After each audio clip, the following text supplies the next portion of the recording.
Hello everyone, welcome to our YouTube channel learn with Sakshi. तो आज हम चैप्टर 13 स्टार्ट करने वाले हैं, क्लास 8 का इंट्रोडक्शन टू ग्राफ्स। बेसिकली इसमें हमें ग्राफ्स के बारे में जानना है, कैसे हम उस पर क्वांटिटी शो करते हैं, कैसे हम उसमें इंटरवल्स जो है वो डिफ़ाइन करते हैं, ये चीज़ें हमें इसमें समझनी है। तो ये ग्राफ के थ्रू मैं आपको कुछ बेसिक से जो पॉइंट्स हैं वो बताती हूँ पहले, उसके बाद हम एक्सरसाइज 13.1 स्टार्ट करेंगे। तो ये एक हमें एक ग्राफ शो किया गया है। इसमें जो ये वाली लाइन होती है, हॉरिजॉन्टल लाइन होती है, इसको हम एक्स एक्सिस बोलते हैं, और जो वर्टिकल लाइन होती है इसको हम वाई एक्सिस बोलते हैं। अभी इस ग्राफ में हमें दो चीज़ शो की गई है। हमें ये चीज़ याद रखनी है कि हमें ग्राफ बनाने के लिए मिनिमम 2 क्वांटिटीज़ की ज़रूरत होती है। तो जैसे इसमें एक साइड हमें एक्स एक्सिस पर जो है टाइम शो किया गया है और वाई एक्सिस पे हमें डिस्टेंस शो किया गया है कि कितने टाइम में हमें, मतलब किस टाइम पर हम कितना डिस्टेंस कवर कर रहे हैं, हमें इस ग्राफ में ये चीज़ बताई गई है। एक ग्राफ में जो है हमें इन सबसे पहले तो इन चीज़ों का ध्यान रखना होता है कि जो हमारा ये डिस्टेंस होता है, हम जो भी डिस्टेंस ले रहे हैं वो बिल्कुल इक्वल इंटरवल पर हो। मतलब अगर हमने यहाँ से यहाँ तक का, हमने ये जैसे दो बॉक्सेस का डिफरेंस लिया है, इन दो बॉक्स, यहाँ पे हमने 8 लिखा और यहाँ पे हमने 9 लिखा, इन दोनों के बीच में दो बॉक्सेस का डिफरेंस है। इट मीन्स यहाँ पे जो इसका ये हाफ होगा ये 8.5 होगा। और सेम ऐसे ही अगर हम यहाँ पे दो बॉक्सेस का डिफरेंस ले रहे हैं नेक्स्ट में भी, और यहाँ पे हम 10 ले रहे हैं, तो यहाँ पे भी इनका जो है हाफ का डिस्टेंस होगा। इट मीन्स हमें हॉरिजॉन्टल और वर्टिकली साइड, दोनों साइड हमें ध्यान रखना है कि हमें पूरा सेम इंटरवल पे ही जो है अपने क्वांटिटीज़ को शो करना है। तो अब हम एक्सरसाइज 13.1 स्टार्ट करते हैं, और इस वीडियो में हम 13.1 के 3 क्वेश्चंस को ही करेंगे, बाकी जो होंगे वो हम नेक्स्ट वीडियो में करेंगे।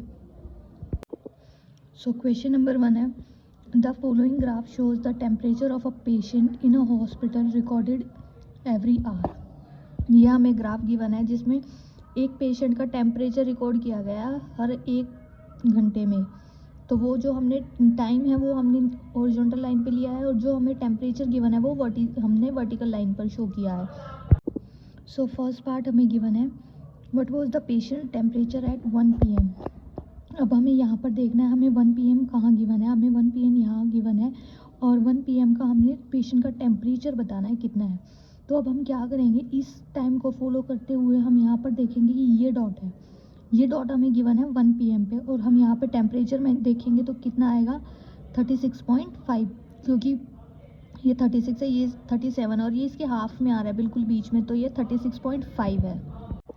तो हमारे फर्स्ट का आंसर आएगा 36.5, क्योंकि ये हमारा इसके बीच में आ रहा है और हमें 1 PM पे जो है पेशेंट का टेम्परेचर बताना था। तो यहाँ पर हम दोनों साइड से ही हम एक साथ लेकर चलेंगे। जैसे हमने यहाँ पे बिल्कुल इसके स्ट्रेट में देखा तो यहाँ पे डॉट आ रही थी, और इसके ही हम यहाँ पे बिल्कुल स्ट्रेट लाइन लेके जाएंगे तो ये आ रहा है हमारा 36.5। तो फर्स्ट का आंसर हमारा 36.5। Next, when was the patients temperature 38.5 degree Celsius. अब उन्होंने जो है टेम्परेचर हमें दे दिया है 38.5, मीन्स यहाँ पर अब हमसे ये पूछा है 38.5 डिग्री सेल्सियस जो है उसका टेम्परेचर कब होगा। तो हम यहाँ से जो है यहाँ से चलना स्टार्ट करते हैं, यहाँ पे ये डॉट आ रही है तो हम यहाँ से देखेंगे अब एक्स एक्सिस पर कि किस टाइम जो है 38.5 डिग्री सेल्सियस का टेम्परेचर था, तो ये है 12 नून। तो हमारा जो इस सेकंड का आंसर आएगा वो आएगा 12 नून।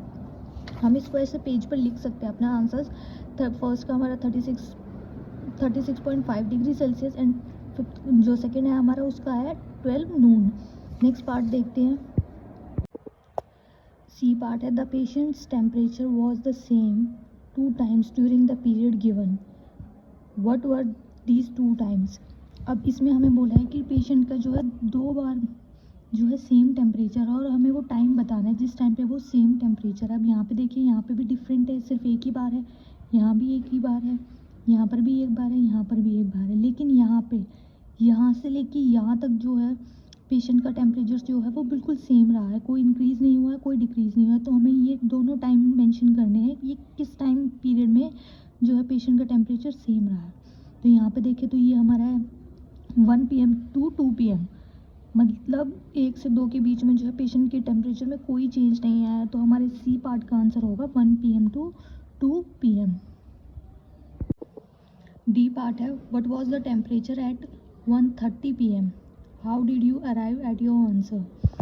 अब हमें बताना है 1:30 PM पे जो है टेम्परेचर क्या होगा। अब यहाँ पे देखिए, यहाँ पे हमारा 1 है और यहाँ पे हमारा 2 है। मीन्स इन दोनों के बीच में जो है टेम्परेचर बताना है हमने, वो कितना होगा।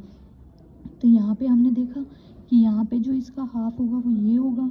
यहाँ से हम अब चलेंगे तो टेम्परेचर हमें यहाँ शो किया गया है। अब हम इस लाइन को देखेंगे ये कितने पे आ रही है हमारी, ये कितने डिग्री सेल्सियस पे है।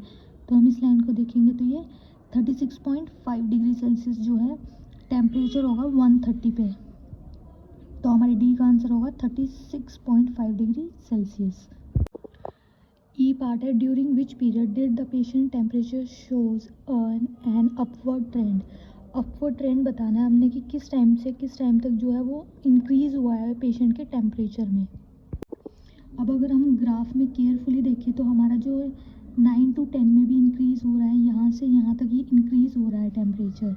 तो एक हमारा हो जाएगा 9 AM to 10 AM। नेक्स्ट हमारा हो जाएगा यहाँ से 10 से हम देखेंगे तो 11 AM तक भी हमारा इंक्रीज़ हो रहा है। तो 10 to 11 AM पे भी इंक्रीज़ हो रहा है, लेकिन बाद में जो है 11 से लेकर 12 में डिक्रीज़ है, 12 से 1 PM पर भी डिक्रीज़ है, और 1 से 2 तक भी जो है डिक्रीज, मतलब कांस्टेंट है, यहाँ पर कोई चीज़ नहीं है। तो जो टेम्परेचर इंक्रीज उसके बाद हुआ है वो 2 PM to 3 PM हुआ है। तो 3 बार ऐसा हुआ है कि जब पेशेंट का जो टाइम चेंज हुआ, टेम्परेचर चेंज हुआ है, इंक्रीज हुआ है। तो इसका आंसर हम ऐसे लिखेंगे 9 AM to 10 AM, 10 AM to 11 AM and 2 PM to 3 PM। Now question number 2 is the following line graph shows the yearly sales figures for a manufacturing company। एक मैन्युफैक्चरिंग कंपनी है जिसकी हमें सेल्स को जो है शो किया गया है ग्राफ पे। तो फर्स्ट क्वेश्चन है हमारा, अब यहाँ पे देखिए हमारे यहाँ पे जो ग्राफ में देखते हैं पहले, तो यहाँ हम ग्राफ में देख रहे हैं हमें जो है एक्स एक्सिस पे जो है ईयर्स गिवन है कि कितने साल में कितने जो है सेल हुई है, और यहाँ पे हमें जो ये गिवन है ये सेल गिवन है करोड़ में, रुपीज़ मतलब करोड़ में गिवन है। तो यहाँ पे जो हम देख रहे हैं वो भी डिस्टेंस जो है हमें 1 यूनिट का गिवन है। तो अब हम क्वेश्चंस को सॉल्व करते हैं। फर्स्ट पार्ट हमें गिवन है what was the sale in 2002 and 6। हमारी 2002 यहाँ पर है और 2002 में हमें पहले सेल देखनी है, तो हम यहाँ से देखना स्टार्ट करेंगे। यहाँ पे है हमारा 4, इट मीन्स 2002 में जो है 4 करोड़ की सेल हुई है। सेम एज हमसे पूछा गया है 2006 में, तो 2006 में हम यहाँ से देखेंगे, इसको ही फॉलो करेंगे हम पूरी इस लाइन को ही। तो यहाँ पे है, तो यहाँ से हम इसमें देख जाएंगे तो ये 8 करोड़ है, इट मीन्स 2006 में जो है वो 8 करोड़ की सेल हुई है। तो इसको हम ऐसे लिख सकते हैं 2002 में 4 करोड़ की एंड 2006 में जो है 8 करोड़ की सेल हुई है। Next second part, what were the sale in 2003 and 2005।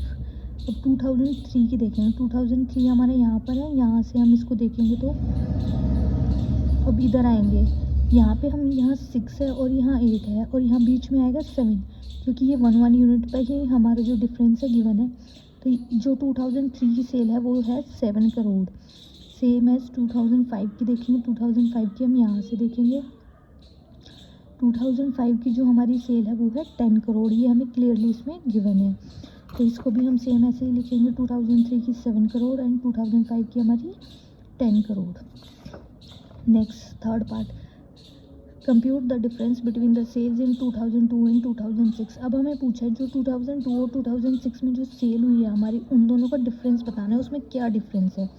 तो 2002 में जो है हमारी सेल है 4 करोड़ एंड 2006 में जो हमारी सेल हुई है वो हुई है हमारी 8 करोड़। तो हम इसका जो है वो डिफरेंस निकाल देंगे, 8 में से हम 6 को माइनस कर देंगे तो हमारी 4 करोड़ जो है इसका डिफरेंस आ जाएगा। नेक्स्ट डी पार्ट है, in which year was there the greatest difference between the sales as compared to its previous year. अब हमें ये बताना है कि किस ईयर में जो है सबसे ज़्यादा डिफरेंस आ रहा है, उसके प्रीवियस ईयर के कंपैरिजन में सेल्स सबसे ज़्यादा किस में हुई है, हमें ये बताना है। तो हम यहाँ हम एक एक करके पहले सभी का डिफरेंस निकालेंगे। 2003 और 2002 का डिफरेंस निकालेंगे तो हमारा 7 - 4 आएगा, जो आएगा 3 करोड़। हम नेक्स्ट पार्ट में 2004 और 3 का निकालेंगे तो हम 6 - 7 करेंगे, यहाँ पे हमारा नेगेटिव में आएगा -1 करोड़ आएगा। नेक्स्ट में 2005 और 2004 का निकालेंगे तो हमारा 10 - 6 = में 4 करोड़ आएगा। नेक्स्ट फोर्थ पार्ट है हमारा 2006 से 2005 का। जब निकालेंगे तो 8 माइनस के 10 -2 इसका आंसर आएगा। तो सबसे ज़्यादा जो हमारा डिफरेंस आ रहा है, मतलब सेल में जो आ रहा है डिफरेंस, वो आ रहा है 2005 में। तो डी पार्ट का जो आंसर आएगा वो आएगा 2005। Now question number 3 is for an experiment in botany. Botany में हमें बॉटनी सब्जेक्ट जो होता है वो हमारे एक बायो का होता है, जिसमें हम प्लांट्स वगैरह के बारे में ही समझते हैं। उसमें बोला गया है कि 2 different plants, plant A and plant B, were grown under similar laboratory conditions. 2 plants को जो है सेम कंडीशंस में जो है लेबोरेटरी में ग्रो किया गया है। Highlights were measured at the end of each week for 3 weeks. हर एक हफ्ते के बाद जो है उनकी कुछ मेजरमेंट्स की गई हैं, तो हमें रिजल्ट जो है वो ग्राफ पे शो किए गए हैं। अब हमें इसके कुछ क्वेश्चंस हैं जो वो बताने हैं कि वो कैसे हैं। सो फर्स्ट पार्ट है how high was the plant A after 2 week and 3 week. मतलब जो प्लांट ए है वो कितना हाई हुआ है 2nd वीक के बाद एंड 3rd वीक के बाद। सो इस ग्राफ में जो है हमें जो हॉरिजॉन्टल लाइन है उस पे हमें जो है वीक शो किए गए हैं, और इस साइड हमें हाइट शो की गई है, प्लांट की जो ग्रोथ है वो शो की गई है। और जो यहाँ पे हम ध्यान से देखिए, जो ये डॉटेड लाइंस हैं, ये डॉटेड लाइंस हमें प्लांट ए के लिए गिवन है, और जो हमारी नॉर्मल लाइन है वो हमारी प्लांट बी के लिए गिवन है। अब हमें प्लांट ए की ग्रोथ बतानी है 2nd वीक के बाद और 3rd वीक के बाद कितनी हुई है। अब यहाँ से हम स्टार्ट किए तो हमारे यहाँ 1st वीक कंप्लीट, यहाँ से हम यहाँ स्टार्ट करेंगे तो 2nd week complete and next में 3rd वीक कंप्लीट। तो हमें 2nd वीक तक बताना है पहले प्लांट ए की कितनी ग्रोथ हुई है। तो हम यहाँ से देखेंगे, ये इस पॉइंट पे है, और इस पॉइंट से जब हम इस साइड जाएंगे तो ये 6 और 8 के बीच में है, मतलब ये 7 सेंटीमीटर है। 7 सेंटीमीटर जो है 2nd वीक में प्लांट ए की ग्रोथ हुई है। और 3rd वीक तक हम यहाँ पर देखेंगे तो यहाँ पे हमें प्लांट ए का गिवन है, डॉटेड लाइन जो है वो प्लांट ए के लिए गिवन है। यहाँ पे हमें प्लांट ए गिवन है, तो हम यहाँ से देखेंगे उसकी कितनी ग्रोथ हुई है। यहाँ उसकी हुई है 9, क्योंकि ये 8 गिवन है और ये हमें 10 गिवन है, तो यहाँ पे हमें 9 सेंटीमीटर उसकी जो है वो ग्रोथ हुई है। तो हम फर्स्ट पार्ट को ऐसे लिखेंगे कि 2nd वीक के बाद उसकी 7 सेंटीमीटर ग्रोथ हुई है, और 3rd वीक के बाद जो है उसकी 9 सेंटीमीटर ग्रोथ हुई है। Now part B is how high was the plant B after 2 week and 3 week। Same as plant A की तरह हमें प्लांट बी का बताना है कि 2nd वीक के बाद और 3rd वीक के बाद जो है उसकी ग्रोथ कितनी हुई है। अब हम यहाँ पर देखेंगे प्लांट बी की, जो हमारी ये नॉर्मल लाइन है हमें इसी को देखना है। तो 2nd वीक पे जो है हमारी सेम पॉइंट पर है प्लांट ए और प्लांट बी की, तो ये भी हमारी 7 आएगी, 7 सेंटीमीटर। और 3rd वीक के बाद इस चीज़ में ध्यान रखना, 3rd वीक के बाद हमें बी प्लांट यहाँ गिवन है, तो यहाँ पे हम देखेंगे कि प्लांट बी की कितनी ग्रोथ हुई है, वो हुई है 10 सेंटीमीटर।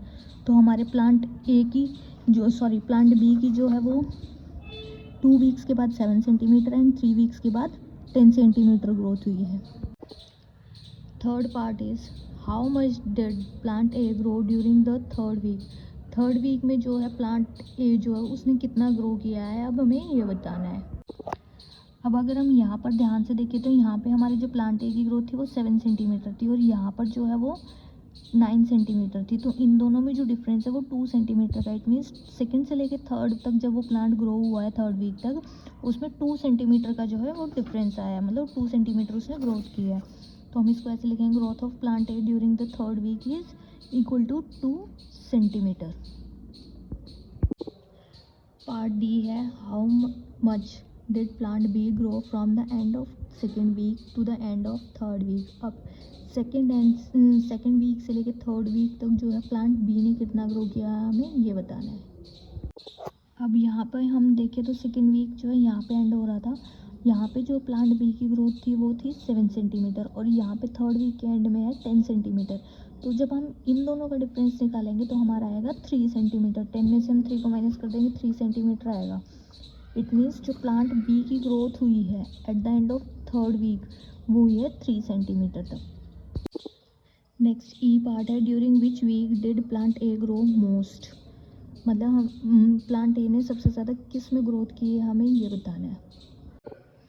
अब इसमें देखेंगे तो हमारे यहाँ से यहाँ तक जो है सिर्फ 1 सेंटीमीटर की ग्रोथ हुई थी प्लांट ए की हमारी, लेकिन 1st से लेकर 2nd वीक तक जो है हमारी उसकी सबसे मैक्सिमम ग्रोथ हुई है। इट मीन्स प्लांट ए ने जो है वो सेकेंड वीक में जो है सबसे ज़्यादा ग्रोथ की है, तो हम यहाँ पे इसका आंसर लिखेंगे सेकेंड वीक में जो है प्लांट ए की सबसे ज़्यादा ग्रोथ हुई है। नेक्स्ट एफ पार्ट है, during which week did plant B grow least. सबसे कम ग्रोथ जो है प्लांट बी की किस टाइम पर हुई है, हमें वो बताना है कौन से वीक में हुई है। तो हम यहाँ पर देखेंगे यहाँ से लेके यहाँ तक जो है प्लांट बी की सिर्फ 2 सेंटीमीटर की ग्रोथ हुई है। आगे तो उसने यहाँ से यहाँ तक उसकी 3 सेंटीमीटर की थी और यहाँ पर भी उसकी मैक्सिमम हुई थी, तो सबसे जो कम हुई है वो फर्स्ट वीक में जो है प्लांट बी की ग्रोथ हुई है। तो हमारे एफ पार्ट का आंसर होगा फर्स्ट वीक में जो है प्लांट बी की लीस्ट ग्रोथ हुई है। नेक्स्ट लास्ट पार्ट है G part, were the 2 plants of the same height during any week shows here, specify. हमें ये बताना है कि कब जो है सेम हाइट जो है उन्होंने शो की है इस एक्सपेरिमेंट के थ्रू, दोनों प्लांट्स ने, हमें स्पेसिफाई करना है अपने आंसर को। अब इसको अगर हम ग्राफ से देखें तो जो दोनों ही प्लांट्स हैं उनकी सेम हाइट जो है यहाँ पर आके सेकेंड वीक पे आके जो है सेम हुई थी 7 सेंटीमीटर की। तो हम इसका जो आंसर होगा हमारा होगा सेकेंड वीक। और हम इसको बता भी सकते हैं, जस्टिफाई हम ऐसे करेंगे कि हमें ग्राफ में गिवन है कि ये दोनों एक पॉइंट पर सेकेंड वीक में जो है 7 सेंटीमीटर की हाइट जो उन दोनों ने अपनी ग्रो की है, 7 सेंटीमीटर तक जो है वो ग्रो हुए हैं। तो जो इसका आंसर आएगा जी पार्ट का वो आएगा सेकेंड वीक। तो इसको हम लास्ट पार्ट को भी लिख लेंगे, हमारा जो आएगा उसका आएगा सेकेंड वीक। तो इसके जो बाकी बचे हुए पार्ट्स हैं वो हम नेक्स्ट वीडियो में कंप्लीट करेंगे इस एक्सरसाइज में। इस वीडियो में बस इतना ही। Thank you.